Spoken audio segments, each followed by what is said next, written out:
پلتفرم سعی میکنه به مخاطبش یه هشدار مهم و جدی بده.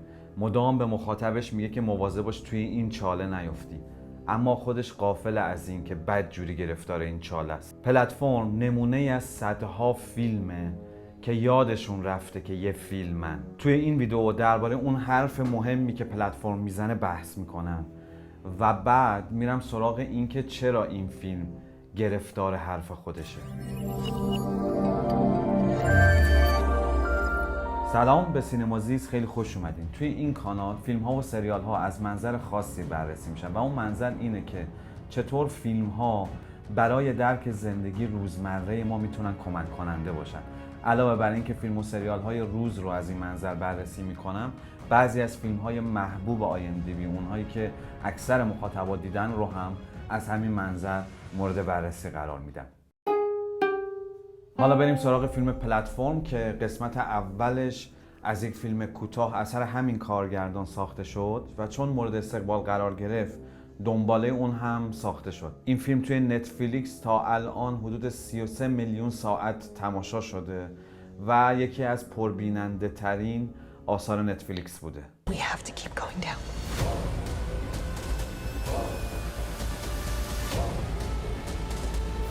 No one here will survive.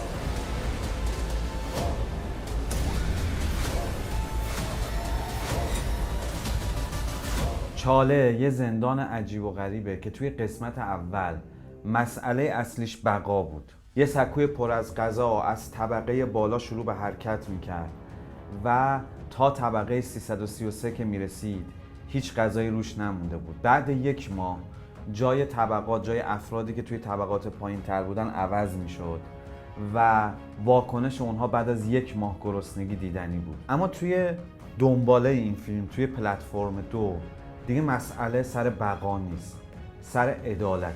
خود زندانیان یک سیستمی طراحی کردن که با رعایت عدالت توش غذا میتونه به طبقات پایینتری برسه و تا به اینجا غذا به طبقه 180 رسیده. این قانون که زندانی ها طراحی کردن تبعاتی داره. اول اینکه باید قید تنوع رو بزنن. هر زندانی فقط یک وعده غذا میخوره و اون وعده هم باید تکراری باشه، همون غذایی که موقع ورود به چاله انتخاب کرده. دوم اینکه غذا رو نمیتونن مبادله کنن، هیچ توافقی غیر قانون در کار نیست. سوم، اگر یکی از بالایی ها غذای پایینی رو بخوره باید طرف تا فردا گرسنه بمونه و حق نداره دست به غذاهای دیگه بزنه. همه اینا باعث میشه این عدالت با هزینه سنگین، با تبعات زیاد اجرایی بشه.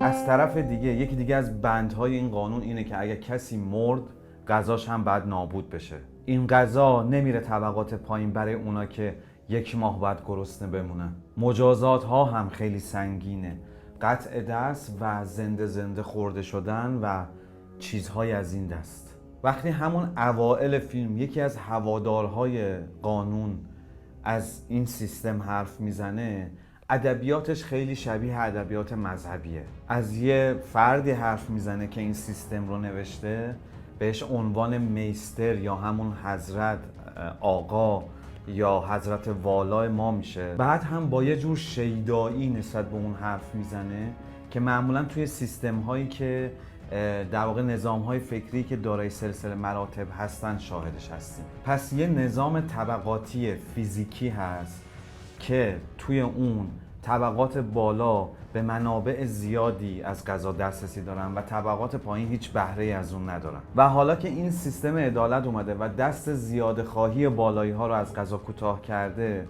یک سیستم طبقاتی جدیدی حکم فرما شده که ذهنی، فیزیکی نیست. حالا یه حضرت والایی وجود داره، یه آقایی وجود داره که مریدانش بازوهای اجرایی اون هستن و همه فدای قانونی که حضرت والا گذاشته.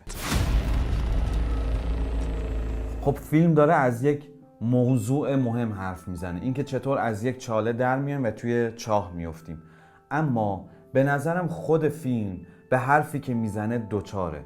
برای همین به نظرم فیلم خوبی نیست. اما برای اینکه بفهمیم چطور این اتفاق برای این فیلم میفته، باید موضعی که نسبت به اون موضوع که قبلا راجبش صحبت کردم اتخاذ کرده رو دربارش حرف بزنیم. یکی از نگهبانان قانون، یکی از مریدان میستر که خیلی از هم سختگیرتره، یک فضای رعب و وحشتی درباره شکستن قانون توی دل همه ایجاد کرده. یعنی با اینکه توی این دنبال آدم‌های کمتری گرسنه میمونن، اما بجاش ترس از جان بر همه مستولی شده. همه از همسایه بالایی، از همسایه پایینی و حتی همسلولیشون واهمه دارن که مبادا راپورت اشتباه به مامورای قانون بدن. بعد که برای اولین بار اون یارو نگهبان رو میبینیم، متوجه موضع فیلم میشیم، اینکه قانون کوره. An anointed one came. Doc and Bobby is the strictest anointed one. قانون چون جایی در گذشته بنا نهاده شده، این قابلیت رو داره که نسبت به واقعیت، نسبت به حقیقت بی تفاوت بشه. قانون مستعد اینه که خودش تبدیل به هدف بشه و این عامل اصلی خیلی از جنگ‌ها، کشتارها، اعدام‌ها و منجزات هاست.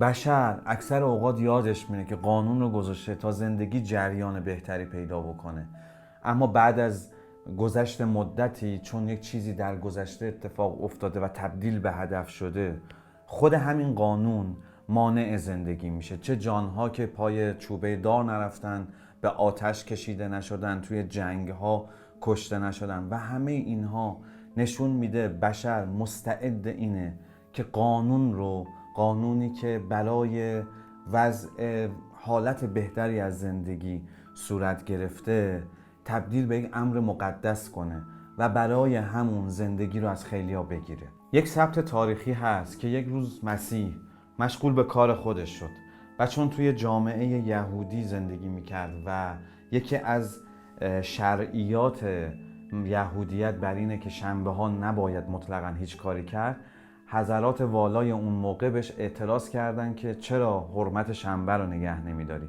مسیح در جواب بهشون گفتش که شنبه برای انسانه، نه انسان برای شنبه.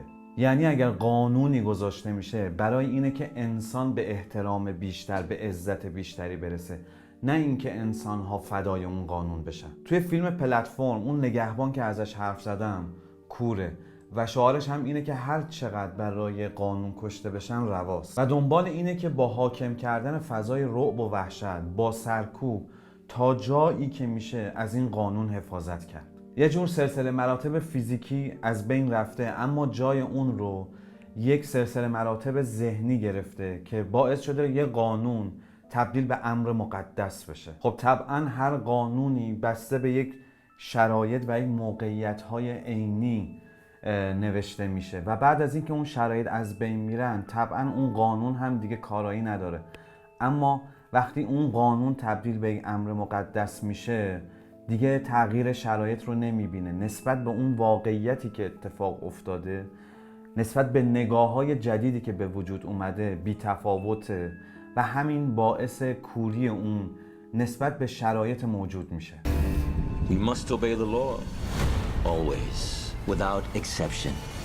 خب مشخصا فیلم داره از یک مسئله مهم حرف میزنه، اما انقدر شیفته این حرف میشه که چشمش رو روی واقعیت‌های دیگه میبنده. رسوندن اون حرف به مخاطب تبدیل به هدف اصلی فیلم میشه و این باعث میشه که فراموش بکنه یک فیلمه، فراموش میکنه که باید جنبه‌های فیلمی که اثرش رو، این که داره توی یک رسانه خاص فعالیت میکنه رو در نظر بگیره. شخصیت‌ها توی فیلم هیچ عمق و هیچ پس زمینه‌ای ندارن، روایت مدام دچار لکنت میشه و توی فیلم مشخصاً هارمونی وجود نداره. مثلا نمیفهمیم چی باعث میشه که اون کاراکتر مرد چاق با یک رادیکال منفی یک زندگیش از این رو به اون رو بشه. چرا وقتی خودش رو آتیش میزنه و پرت میکنه پایین، طبقه پایینی ها اون واکنش رو نشون میدن؟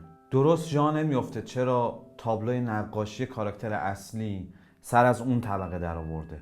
چرا حاضر اون همه جان رو توی اون جنگ فدای این بکنه که خودش از چاله فرار کنه؟ فیلم از خیر پرداختن به یه عالم چیز گذشته تا زمان کافی برای شیرفهم کردن مخاطب برای اون حرفی که داره داشته باشه. این فیلم هم کوره، چون در نظر نمیگیره که فیلم‌های بزرگی که حرفای عمیق میزنن در وهله اول به این توجه دارن که باید با زبان سینما حرف بزنن، باید یک روایت سینمایی قوی و متناسب داشته باشن و خودشون رو با تریبون و منبر اشتباه نگیرن. این فیلم فراموش کرده که قسمت اول بخش زیادی از جذابیت خودش رو به خاطر این دیستوپیای چاله، به خاطر این فضای نوعی که چاله ایجاد کرده بود به دست آورد و حالا که دیگه این فضا واسه مخاطب تازگی نداره، نیاز به یک داستان قوی داره که توی این فضا شکل میگیره و ضمن اون حرفی که میخواد بزنه رو به مخاطب برسونه که خب این کار رو نمیکنه و به نظر من به همین دلایل این فیلم خوبی نیست.